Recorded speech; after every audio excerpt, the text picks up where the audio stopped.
I don't often venture out of town, so this was one of those rare occasions where I had to find accommodation beyond the homes of friends or family. The area I needed to stay in was small, and most of the local hotels didn't look very appealing.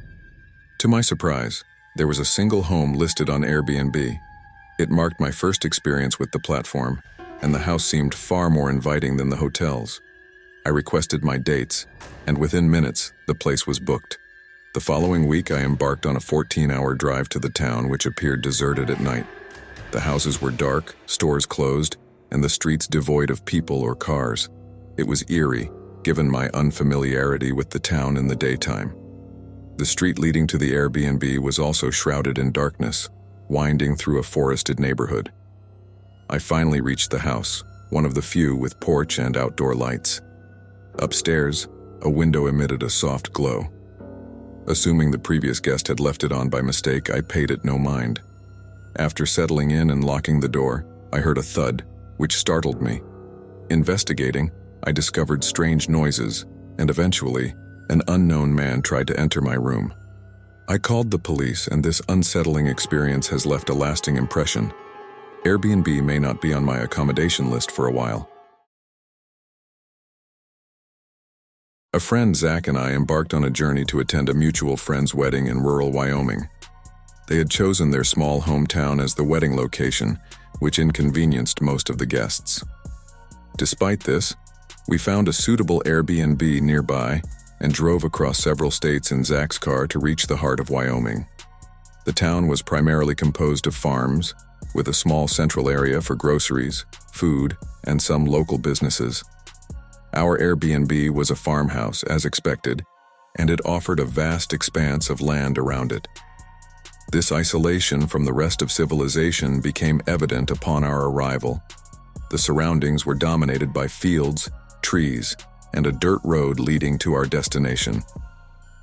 We unpacked our belongings and spent the day relaxing. I had some trouble falling asleep due to the remote location, which added a touch of unease. When I did finally doze off, I slept well. After a day at the wedding, we returned to the Airbnb late at night. While Zach retired to bed, I stayed in the living room for a brief respite. Shortly after settling in, we heard a faint knock at the front door. Uneasiness enveloped me. Someone arriving so late was disconcerting. I approached the door cautiously and found no one outside. I examined the driveway, but it was empty. Despite the unsettling atmosphere, I brushed it off as mere house noises. A few minutes later, another quiet knock. This time from the opposite side of the house sent me on edge. I rushed to the back of the house, turning on the outdoor lights, but once again there was nothing to be seen. Although I attributed the noises to the house, they failed to ease my unease. I stood by the window, peering into the backyard, where darkness veiled the adjacent forest. The absence of any presence outside intensified my discomfort. I decided to stay up a little longer, to ensure nothing else unusual occurred before retiring to bed. I was lying in my room just across the hall from Zach's when my slumber was disrupted by a knocking on my bedroom door. I assumed it was Zach and called out to him, but to my surprise, it wasn't him. He explained that he had seen a man outside his window and even heard him trying to tamper with the front door. I immediately understood the gravity of the situation and rushed with Zach to the living room, where a man was attempting to pick the lock. Zach called the police while I held the door, hoping the intruder wouldn't manage to disable the lock. The man grew increasingly frustrated and eventually retreated to the side of the house. We decided to lock ourselves in one of the rooms and wait for the police to arrive. The remainder of the night was uneventful. When the authorities arrived, they found little evidence and no clue about the intruder's identity or motives. The incident left us disturbed, especially considering that the man might have been stalking the house for hours and knew it was occupied. Over 3 years ago, I rented an Airbnb in a neighboring city. While it wasn't entirely necessary, I had an important job interview the following morning, and I preferred not to drive for 3 hours at dawn and then immediately proceed to the interview. I arrived at 4:00 p.m., and the house was situated in a pleasant neighborhood, resembling an ordinary city street with family-sized homes. I parked in the driveway and entered the house, but my heart skipped a beat when a woman appeared and introduced herself. I hadn't expected anyone to be in the house, so I needed a moment to regain my composure before responding. She informed me that she was staying in the other half of the house for a few days and thought it would be nice to introduce herself, making things less awkward. I had no prior knowledge that this was a shared rental, so I introduced myself and proceeded to my room.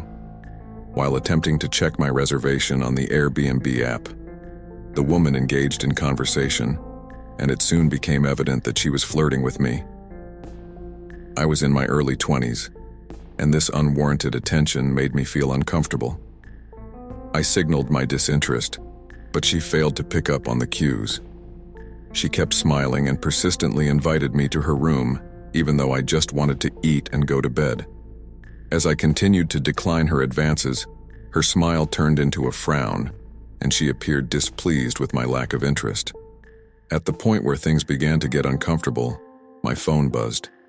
I glanced at it, and my stomach tightened as I read a message from the Airbnb owner, instructing me to call the police if there was anyone else in the house. I looked back at the woman who maintained her displeased expression. Suddenly, we heard a door open down the hallway, followed by heavy footsteps echoing through the house. I left everything behind and bolted for the door, catching a glimpse of a man in pursuit as I fled the house and drove away as quickly as possible. When the authorities arrived, the man and woman were nowhere to be found. I couldn't help but wonder what their intentions were, as they could have turned the situation into something much worse.